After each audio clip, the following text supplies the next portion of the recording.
So it's my pleasure to introduce today's seminar speaker, Jessica Li. Jessica, she wins the prize for, among other things, having to travel the least far of all of our seminar speakers that we've had so far this year. Jessica is in the Department of Statistics and and also the Department of Human Genetics here at UCLA. So you can definitely chat with her about anything at other times after her talk. So Jessica received her Bachelor's of Science degree from the Department of Biological Sciences at Tsinghua University in China in 2007. She then went on to do her PhD at UC Berkeley in the interdepartmental group in biostatistics. And since coming to UCLA and throughout her career, she's been focused on developing statistical methods for analyzing high throughput and very complex functional genomic data, including transcriptomes and proteins. She's done some important work in the MOD-ENCODE consortium, which they're, of course, aimed at analyzing or characterizing functional genomics in yeast and worms. And so she's going to tell us about some transcriptome work today and how that differs across species. So thank you, Jessica. Thank you very much for the introduction, Kirk, and thank you very much for your invitation to speak in your department. And this is my great honor.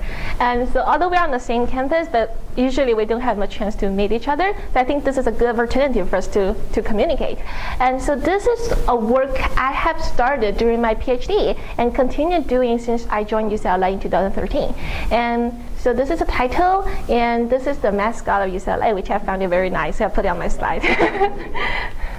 Okay, so here, first, I want to introduce my question. So I call this as a comprehensive transcriptome mapping. Then the first question is, why do we need to map transcriptomes? So what are the motivations? So I got the motivation from the availability of MOD-ENCODE data, so where the consortium generated RNA sequencing data at different time points in the life cycle of Drosophila, D. monogaster, and C. elegans. So we call it short as fruit fly and worm. So we have these RNA sequencing data in the life cycles. And the question is, can we use these RNA sequencing data to find any correspondence between fly stages and worm stages? So this sounds a challenging question because we know the two species are very distant from each other. But is this a possible task? If so, how do we do that? What method or what tools do we need? The second motivation about my study is that this is a courtesy to a student I work with in my undergraduate university, Tsinghua University. So the name is Yucheng Yang. So he collected publicly available data, RNA sequencing data, in 5 mammalian species. So we see that a lot of them have similar tissues, or at least tissues under the similar names.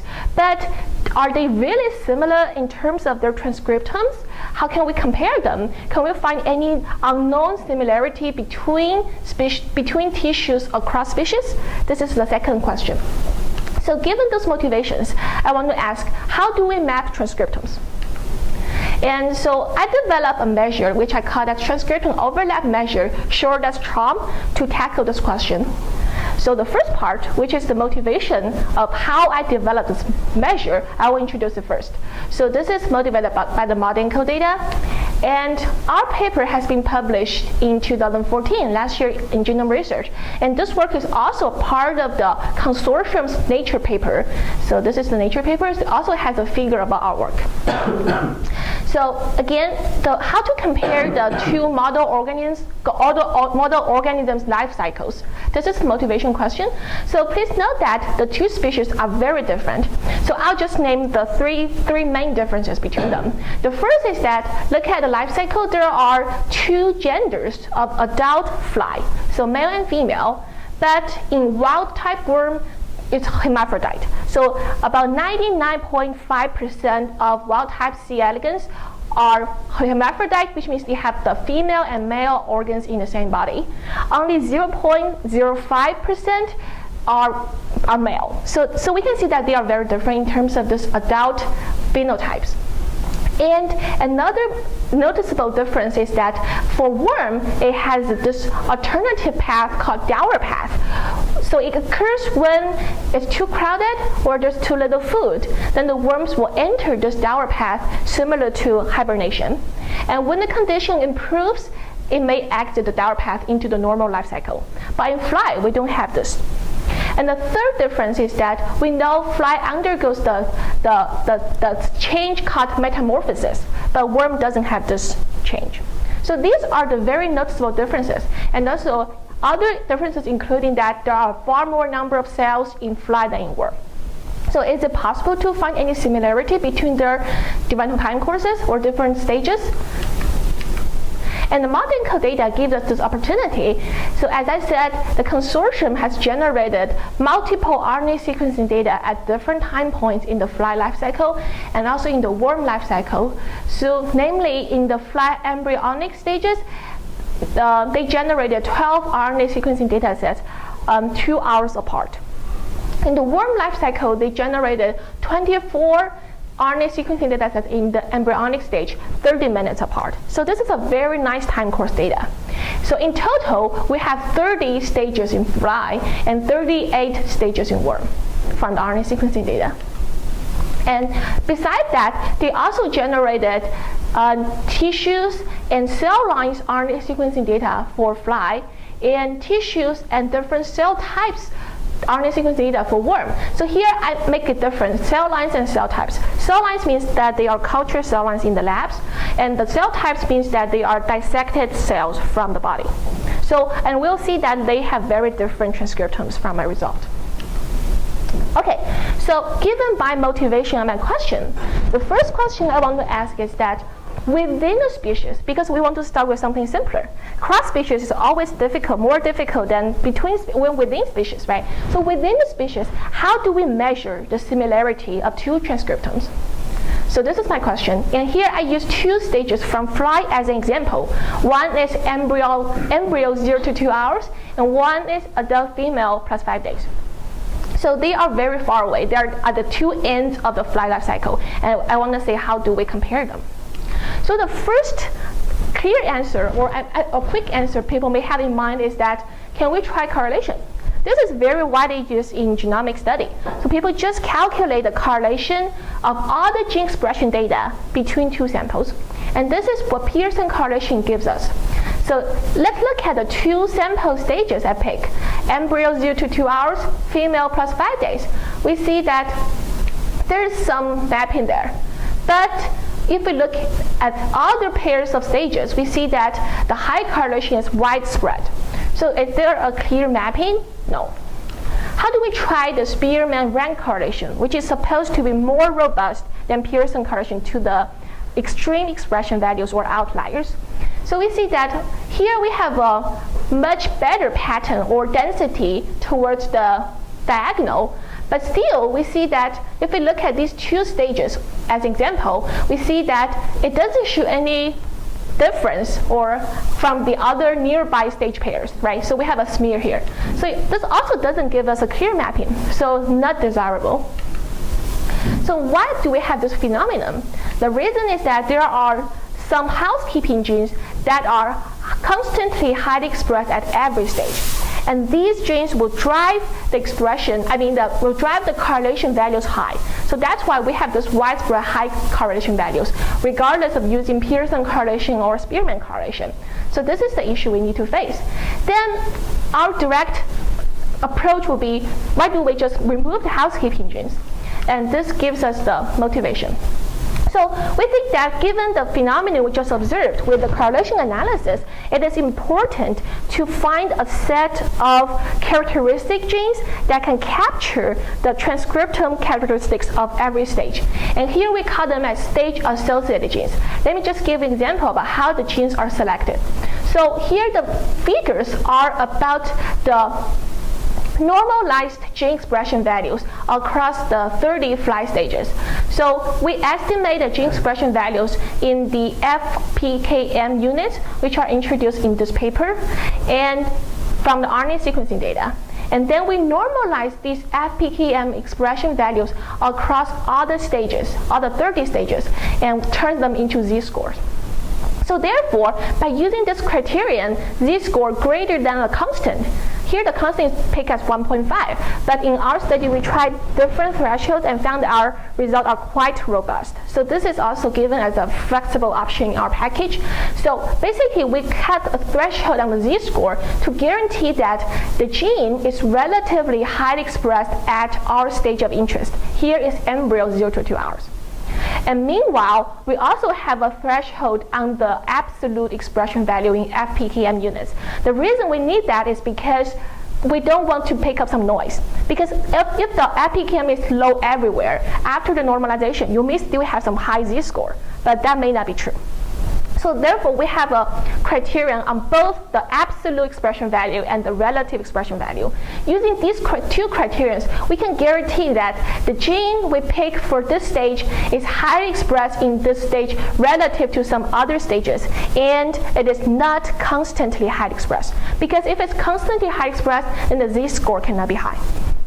So this is the criterion. And these are two example genes for each of the two stages, and more and more. So in the end, using this criterion, we get about 1,600 genes for the embryo 0 to 2 hour stage, about 500 genes for the adult female plus 5 day stage. Okay, then what's next? Since we believe these two gene sets captures the relative transcription characteristics of each of the two stages. Okay, here I made a note. I call them stage-associated genes, not stage-specific genes. So you may encounter this term specific genes a lot of times in biology or genomic research. The reason is that specific genes, people want to characterize the unique characteristics of each stage. So which means that for specific genes, it should only uniquely belong to one stage, not to others. And here it's not our case, because if you go back to here, we may see that this gene should be associated with embryo stages, and it also should be associated with adult female. And so is this gene, because they are both highly expressed at embryo and adult female. So they can be selected as stage-associated genes for both stages, while specific genes cannot do that. Okay, now let me give you a summary about the number of associated genes we found for different stages, tissues, or cells in the two species. So in fly, look at the different numbers. We see a very interesting phenomenon. That is, for the stages that are in early embryo or adult stages, there are more genes being selected. This means that there are higher transcriptional activities in the early embryo and adult stages.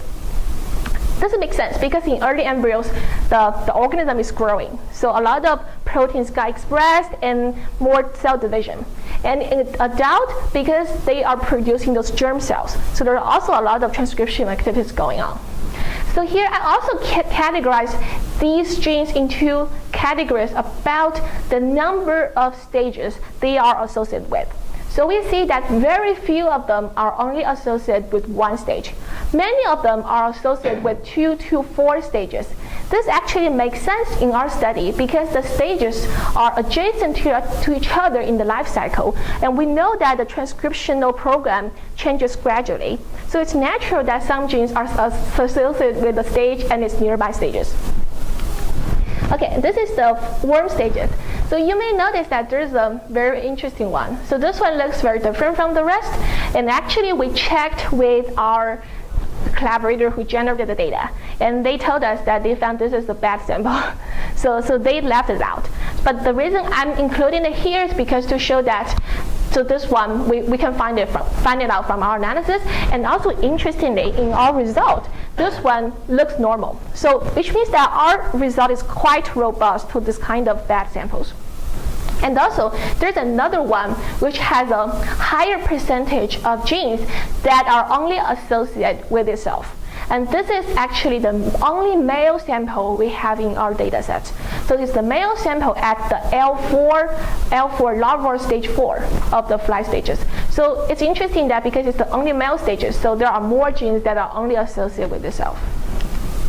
Okay, here's the fly tissues and cell lines. Also, we find this very strange one, and this is the only tested sample we have here. So it's also very special.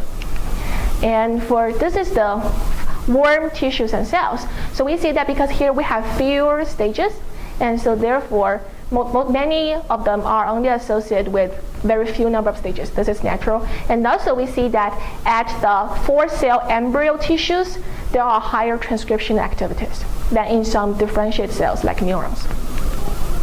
Okay, now given those associated genes, how do we find stage similarity or correspondence? Here we employed a statistical testing on the number of overlapping genes shared by the two stages. So in my example, embryo 0 to 2 hours, we selected 1,600 genes. Adult female plus 5 days, we selected 500 genes. And then we found that they have an overlap about 456 genes. Then we test whether this overlap is random or is some statistical significance.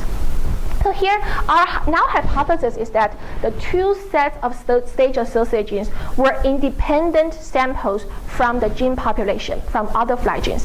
And then we test whether this overlap is significant under that null hypothesis.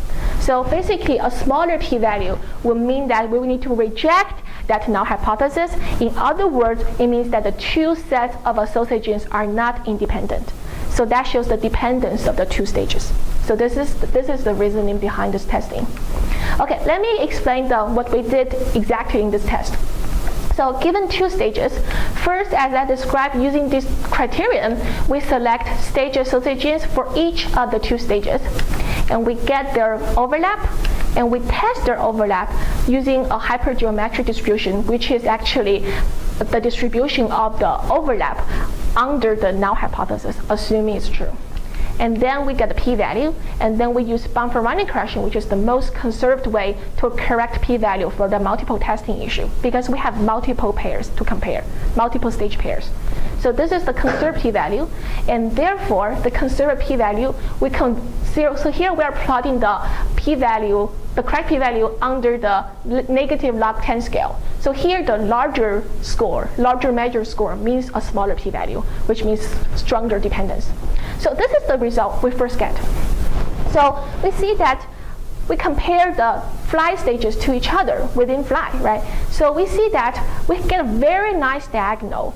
And this shows that stages adjacent to each other in the time course are mapped to each other. And meanwhile, we also get this interesting pattern, which is the mapping, indicates the mapping between embryo 0 to 2 hours to female plus female adults. So this is my example, right? So it shows that there's a strong mapping. And we are interested in investigating this. And also we see there's some off-diagonal mapping here and here. And actually they also have some biological meanings. I'll explain it later.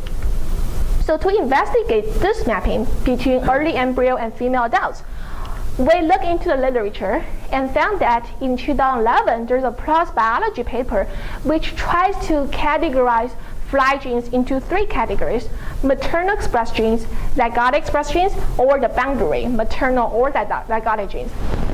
So maternal expressed genes are the genes which are expressed in the egg before fertilization. So mRNA exists before the fertilization. Zygotic genes are the genes which express mRNAs after fertilization. So therefore, we found that by comparing these 3 categories to our stage-associated genes, we found that the maternal expressed genes are highly enriched in early embryo and female adult. And so is this unclearly classified maternal zygotic genes. For zygotic genes, it's enriched in the middle stages.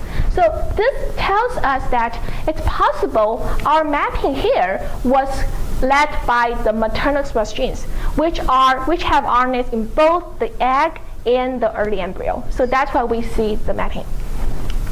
Okay. And also we use the same approach to compare the fly tissues and cell lines to try to map them. There are some interesting findings. First, the biggest block here are cell lines in ovaries. So we see that the fly ovaries, although it's extracted from the whole body, it's very similar to the culture cell lines. So this is reasonable because the ovaries has produced germs, right? Produce eggs, and it's dividing very fast. And so are the culture cell lines in labs. And another interesting thing is that the cell lines are not mapped to their corresponding tissues. So we know some cell lines are from the fly eggs, some are from the fly legs, some are from the wings, but in the mapping result, we do not see them correspond to each other. So cell lines are similar to each other regardless of their origins. And here, this green block are the heads. So we have the fly head tissues from different stages, different gender, but their heads look similar to each other. So regardless of their sexes or genders. And this is the digestive systems. Also, they are similar to each other regardless of the sexes and genders, sexes and stages. Okay, now I moved on to compare the stages and tissues to my stages to the tissues and cell lines. So the most striking finding here is that, again, this is the ovary. We see that the ovary tissues are mapped to early embryos and to female adults. So this again confirms that the mapping we observed previously between embryo and female adults was attributable to the maternal gene expression in ovaries. This is ovary, yeah. Okay, now we move on to C. elegans, seeing how our approach works. So again, we got a very clear mapping, clear diagonal between adjacent stages. So as I said, so this, let me see. So there's a stage that doesn't look very good, but somewhere between here. But still we see that it doesn't disturb the diagonal very much. So we just kept it here. And also we see that in fly, we have the same mapping pattern between early embryo and between worm embryo and worm adult. So although the worm adult is hermaphrodite, but still with this mapping, we guess this is also attributable to the maternal express genes, and we will verify this. And more interestingly, we see that the 3 dower stages, because it's outside of the normal life cycle, so I just put it aside. And we see that the 3 dower stages are matched to the larva stages. And this actually corresponds to the time point where the dower path occurs. So the dower path occurs between L1 and L2, and it exits into L4. So basically, the biologists told us that during the dower, there's not much transcription going on. So because it just rests there. And so therefore, the transcriptome of the dower is still very similar to its beginning point between L1 and L2. And that's what we observe here. Okay, now C. elegans tissues and cells. So this mapping result, okay, these red ones are the mixed cells. So basically, they were extracted from different stages in the worm, or actually similar stages, L1, not different stages, but they have different treatments. So they did different, like different chemicals and different treatments in the lab, but they're all mixed cells. So in our approach, using our approach, we found that they map to each other, forming a block. Because they are the only mixed cells. The others are like adult gonad, and this is the 4-cell embryos. And so these are neuron cells, and these are embryo tissues. So we see that they each form a block based on their type. So this is very nice.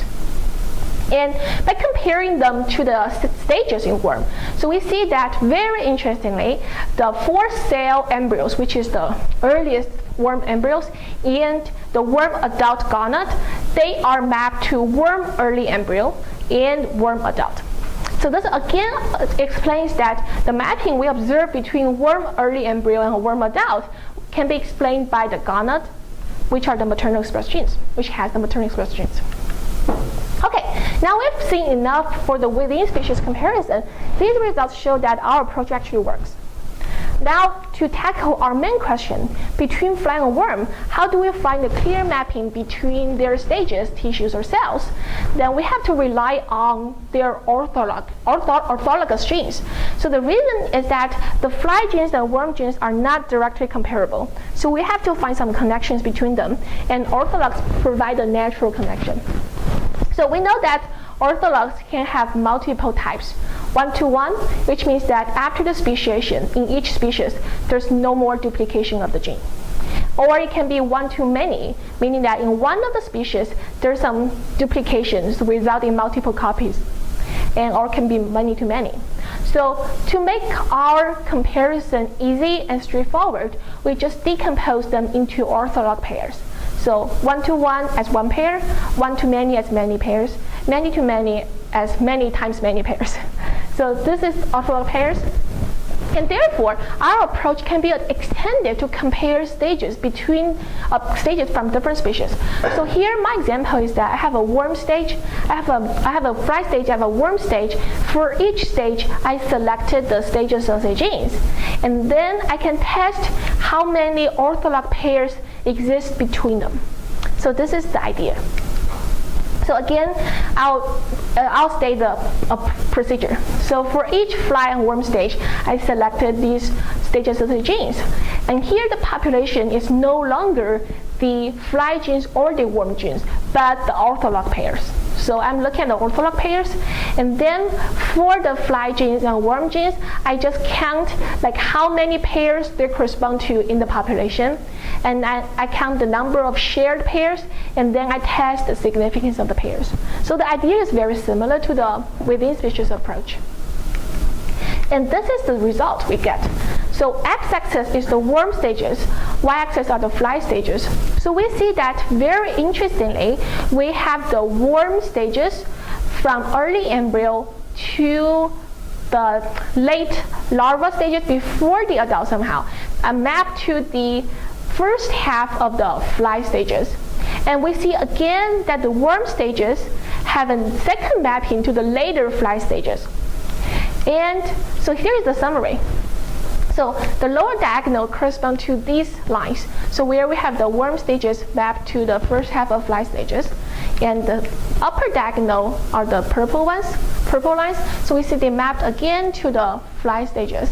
So and very interesting thing is that so the point here where the orange lines, the purple lines are separated from each other in the fly life cycle correspond to the point where the fly undergoes metamorphosis. So this is very interesting. And by talking with some fly biologists, I learned that during the metamorphosis, so he said, oh, well, I said most of the fly cells were just digested, and new cells were regenerated from stem cells. So this is like a new life for fly.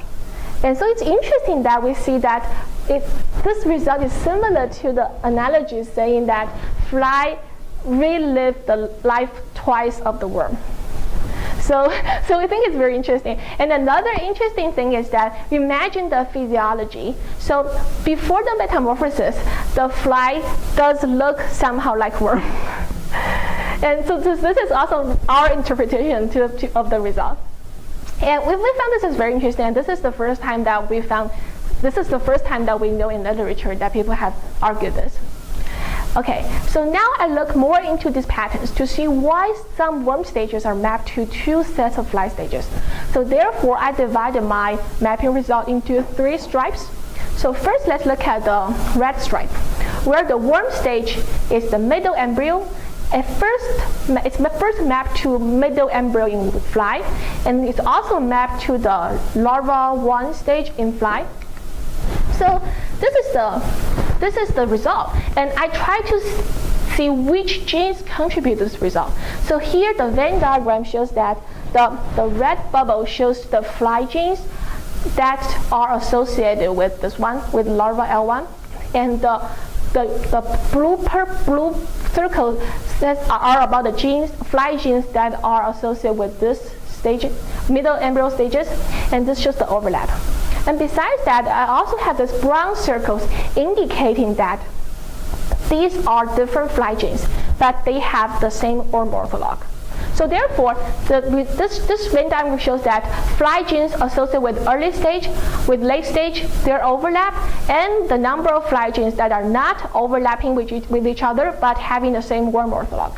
So therefore, we see that the genes that mainly contribute to this 2-to-1 mapping are the overlap of the fly genes. So which means that there are some fly genes that are associated with both early fly stages and late fly stages. So therefore we see that these worm genes are mapped to both. So therefore this result implies that do these fly stages map to each other? And the answer is yes. So these are the mapping we observed in fly. So the mapping between fly stages can explain this 2-to-1 mapping.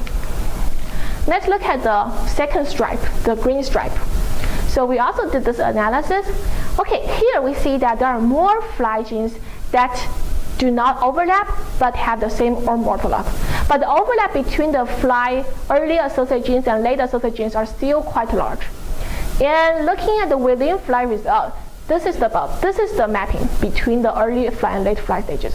So we see that for the stripe here, it's still the mapping between early fly and late fly stages can explain somehow the mapping here. The third stripe is different. So here we have the L4 male in worm mapping to both the late embryo to larva stages in fly and also to the fly male adult. So doing this analysis, we see there's little overlap, but the majority of them are different fly genes having the same worm orthologs.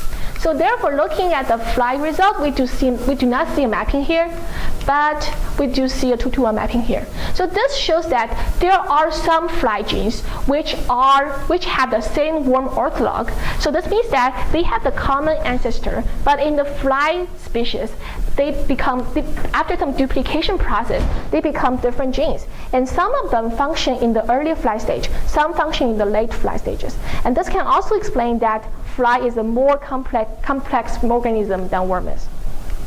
So this is our result. Okay, and then we move on to map worm stages tissues to fly stages tissues. I just go very quickly on this part of the result. So one main finding is that we found worm adult gonads and worm 4-cell embryos are matched to fly early embryos and fly female adults. So this is very interesting because they are different species, but still we see that early embryo and adult gonad tissues have this clear mapping. Okay, by comparing worm stages to fly tissue and cells, we also have this interesting pattern. So for some cell lines and testes and ovaries in fly, they are matched to worm early embryos and worm adults. So this is like a symmetry.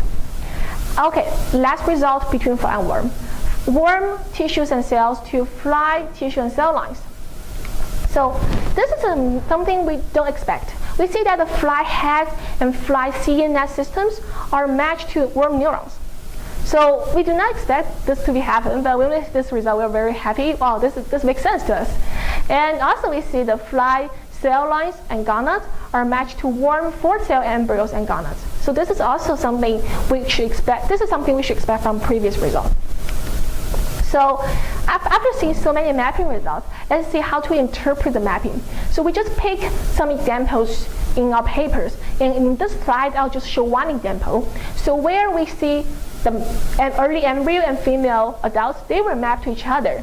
And so we look at what GO terms are enriched in each of the 2 stages, in their stage associated genes. So these are the top GO terms enriched in the stage associated genes of early embryo, and these are the top GO terms enriched in the associated genes of female adult. And then we plot the enrichment pattern of these GO terms across all the stages. We see that interestingly, there are a lot of overlap in terms of their top enriched GO terms, including those related to cell division and DNA recombination, those kind of GO terms related to cell division. And we see that they are enriched in both early embryo and female adults. So this shows that the mapping we see between early embryo and female adults can also be interpreted in terms of the functions, not just the genes. Okay, so here's what we get from the study. So we have a new measure for comparing transcriptomes, and so we have an R package which we expect to submit to the CRAN repository like within this week. And if you want to try it, you can send me a request. But I think you can try the official version very soon. Yeah. Okay. So to further show that our measure does work, so let me just show the result again. So comparing with Pearson correlation on fly stages, you see the pattern is very different. And on C. elegans, it's more striking because in C. elegans, Pearson correlation doesn't do any work. We get a checkboard. So the thing I need to mention is that the RNA sequencing data between fly and worm are of very different quality. So for the fly data, they have sequencing depth of more than 100 million reads. So it's good quality. But for C. elegans, the sequencing depth is very low. Some of them are only like tens or 20 millions of reads. But our result shows that it's not sensitive to this quality difference, so we can still see the clear pattern. And compared to Spearman correlation fly, this is the result we showed before, and worm. So because I said worm has worse quality, if you use correlation, you didn't get much. Okay, and this is the pipeline, the diagram of our package. So I'll just show the lower result. So you see this before. This is within, but for between species, this is using Pearson correlation or Spearman correlation. So you can see that you do not see this clear pattern with our method. Okay, so my conclusions on the first part. We found conservation in the development of flying worm. We found 2 parallel collinear patterns. This is the most striking result. And also we found strong orthology in maternal express genes. So that led to the mappings we observed between embryonic stages, embryonic tissues, embryonic cells, and cell lines, and adult stages, and gonad tissues, gonad cells between flying worm. So one thing I forgot to mention in my result is that, so we see that cell lines are very different from the originating tissues. That the cell types in worm, they are very similar to the tissue. So therefore, that's the difference between cell lines and dissected cells. And okay, yeah, this is the thing. Cell lines are vastly different from corresponding tissues, but dissected cells show great similarity with corresponding tissues in 6 stages. And lastly, we provide a more effective approach than widely used correlation analysis. So again, this is our paper. If you are interested, you can read it, and I'll welcome any questions you have. And this is the acknowledgement. I want to thank my 2 PhD advisors, Haiyan Huang and Peter Bickel in the stats department at UC Berkeley, and my collaborator, Stephen Brenner, a biologist at UC Berkeley. And also I want to thank a previous master student at UC Berkeley who helped me do some analysis, and my collaborator, Mark Fagan, who is a fly biologist who gave me a lot of comments on the fly biology. And also I want to thank the labs, Selnicker Lab and Waterston Lab, who generated the fly and the worm RNA sequencing data in the modern consortium. So for part 2, since we have this measure and we want to see how powerful it can be in answering other questions. So the question I showed before is we have 5 mammalian species and we have multiple RNA sequencing data on different tissues. And these were collected from different sources. So some are generated by individual labs, some are generated by the ENCODE consortium, some are generated by the by the roadmap consortium. So they all have different sources. So we can imagine that the comparison will be difficult because how to standardize or normalize these data sets is indeed a challenging question. However, using our approach, because we focus on gene sets, not the gene absolute expression values. So therefore, we see that we get very good results. So let me just show you some result we have here, because this work is still under preparation for submission. So I just show some result using this measure. So first of all, so this block are ESCs and iPSCs, stem cells. So regardless of their origins, they form a clear block here. And this one is culture cell lines, these 2 blocks. And this one is the immune cells and tissues. And this one is neuron cells. And this is liver. And this is kidney. So we see that a lot of tissues show clear blocks. So these colors are their labels. We see that they show clear blocks regardless of their origins. Again, showing the power of this analysis within human. Okay, this is using all protein coding genes. Now we restricted ourselves to the transcription factors. So we see that transcription factors form smaller blocks. And using long non-coding RNAs, they also have these smaller blocks. So we see that our approach works regardless of what gene category you restrict yourself to. So if you're using transcription factors, you can see the mapping. Using long non-coding RNAs, you can also see the mapping.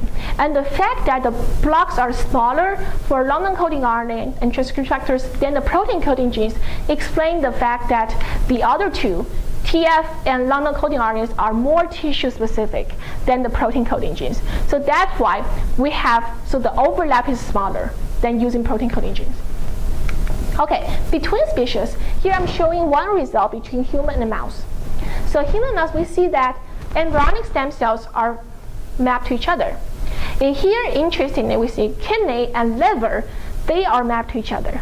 And this is actually reported in some other biological studies. People found that kidney and liver did share some highly expressed genes or specific genes. And this blue block shows the neuron tissues. Okay, so we see this result. So similar tissues from human and mouse are mapped to each other. This satisfies our expectation. However, if we use transcription factors, we see that here the liver and kidney were separated from each other. Using long non-coding RNAs, they are separated. This is the liver and this is kidney. So this is very interesting because it shows that using the more tissue-specific markers like long non-coding RNAs and transcription factors, we can separate tissue and kidney. But using protein coding genes, we cannot. So this gives us a hint that this approach can help us identify some characteristic genes shared between different tissues, even across different species. Because we first select those associated genes for each sample independently, and after we test their overlapping genes will indicate that they mean some shared characteristics between the two samples. And so here we see that using long non-coding RNA, tissue and kidney can be separated, but protein coding genes cannot separate them. So this means that using protein coding genes, we can find some common highly expressed genes. But using long non-coding RNAs, we can find their uniquely characteristic gene, uniquely characteristic non-coding RNAs. So we think this can be a very powerful approach. And also, because it provides a distance measure between different transcriptomes, this can also help us reconstruct a tree between the different cells and tissues. So we can see that how far away they are from each other. And actually, we have that result in our manuscript. So we are very excited about this result. So for this part, I would like to thank my collaborators in Tsinghua University. So the two students are from John's lab in Tsinghua, and we work on this project together. Okay, thank you very much.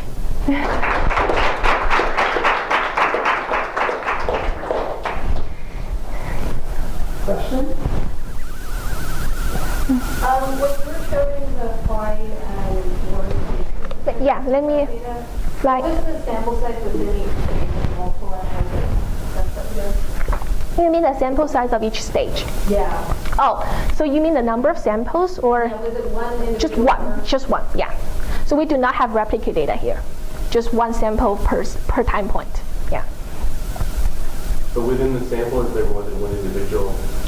Oh no, I don't think so. I think they have some synchronization of the fly development, and at every time point they just collect a batch of flies. So that's why the data is actually pretty mixed.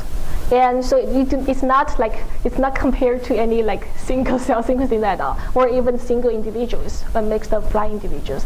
But so that's why we are very happy to see that we can get this clean result.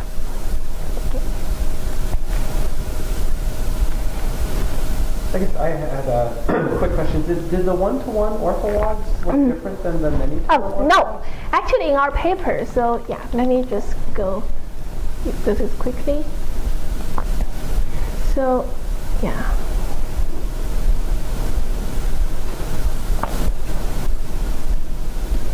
Yeah, so in our paper, so this is an advertisement. We actually did the comparison between using only one-to-one orthologs and other orthologs in our supplementary. And you can see that the results are very consistent with each other. It's just using one-to-one orthologs, you get a thinner pattern in terms of mapping, but the story is still the same. Yeah, and also, we also account for the effect of the number of orthologs. So in our Nature paper, in the supplementary, we have a plot showing that when there are, because for one-to-one, the number of pairs is definitely smaller than using all orthologs, right? So we also account for that effect by doing some bootstrap subsampling on our ortholog pairs to show how consistent the result is. Yeah. Yes. Approach, and I'm not quite sure if it can be extended to the kind of work that I do. So I'm interested in the extent to which, let's say, you have shared gene expression among individuals as opposed to among tissues within an individual. Right. And I do population genetics, so obviously, I'd be interested even in one sample, one-to-one, but once you start thinking about comparing individuals from different populations, right, you then have to worry about demographic history, creating certain kinds of common trends. Is this adaptable, or can this approach be used to deal with that issue? I think Can it be a population genetic approach?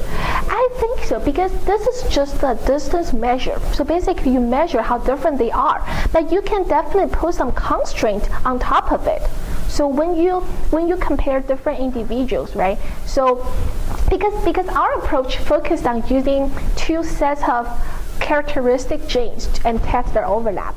So if you I think incorporate the demographic history into the characteristic gene set, that may make a difference. That's what I just feel right now. Yeah. Yeah. Since I have a little bit of time, I'm going to further, and I don't have time to talk with you. Yeah, of course. Although 2 members of my lab did, so I'm delighted. Yeah. Because I'm very interested in extending this approach to be more flexible and more powerful in other real applications. So what we're doing a project, a small pilot project now, which you may have gotten a little bit of a flavor for this morning, is we're interested in is when we have gene flow between species that forms hybrids. The question is, are there genes that are responsible for that in those hybrids that are more associated with adaptive response? What I'd love to be able to do is take, one individual, one species, one individual, another, and then the hybrid, and see what is it that the species have in common. Yeah. And this approach seems like it would be very amenable. Yes, definitely. And actually, I'm actually having an ongoing project, which is actually motivated by this project. So because I noticed that, so the genes actually we pick are the genes that are not unique to each tissue or each individual, but it's also not universal to all the tissues or all individuals. So therefore, we think that it's very useful to propose an approach to select the genes from multiple samples together. So which is different from the popular test people are using for finding differential genes between two samples. Because here, two samples is not enough. We have to look at all the samples all together to find the genes that are uniquely belonging to each one, and the genes that are not unique but share some characteristics, and the genes that are universal. So that's something I'm currently working on. Yeah. What are the genes that the hybrid and the parental share, and what are the ones that are not crossing? What are the ones that are unique? That's right. That's definitely my question. So here I use the simple approach, having the cutoff on the gene expression value and the z-scores. But this one is, to me, because I'm a statistician, I think this works, but it's not statistically rigorous. So that's why I want to propose a more rigorous testing approach to show how significant these genes are shared or are different. Yeah, we should definitely talk more. Any last questions? All right, let's thank Jessica one more time. Thank you very much.